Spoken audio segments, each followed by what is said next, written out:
ధరణిని తీసుకెళ్లి బంగాళాఖాతంలో కలుపుతాం, దాని స్థానంలో భూపాలన చట్టాన్ని తీసుకెళ్తామని చెప్పి ఆనాడు రైతాంగానికి మాట ఇచ్చి మాట తప్పకుండా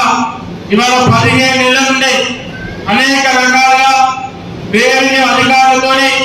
రిటైర్డ్ ఎంఆర్ఓతోని, రిటైర్డ్ ఆర్డీఓలతోని, సీనియర్ రిటైర్డ్ కలెక్టర్ ఐఏఎస్ ఆఫీసర్లతోని,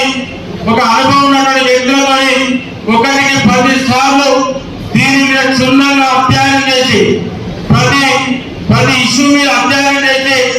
దీనికి ఇప్పుడు కలెక్టర్ గారు చెప్పినట్టు ప్రతి దానిలో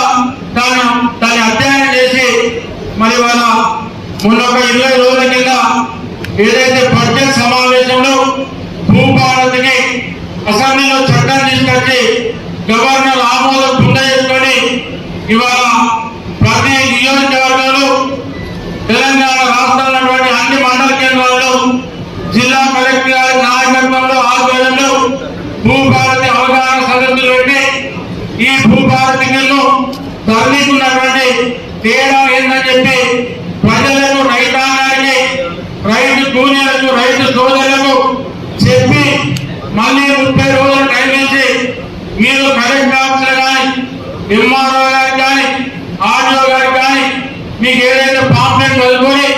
అందులో మీకు ఇంకా కూడా ఆప్షన్ కరెక్ట్ లేకపోతే ఇంకా రైతులకు సరైనటువంటి ఆప్షన్ ఏది ఉన్నా కూడా మీరు కలెక్టర్ ఆఫీసులో రాసించిన, ఎంఆర్ఓ ఆఫీసులో రాసించిన, ఆర్డీఓ ఆఫీసులో రాసించిన దాన్ని ప్రభుత్వానికి పంపించి ఇంకా చిన్న మార్పులు చేర్పులు ఉన్నా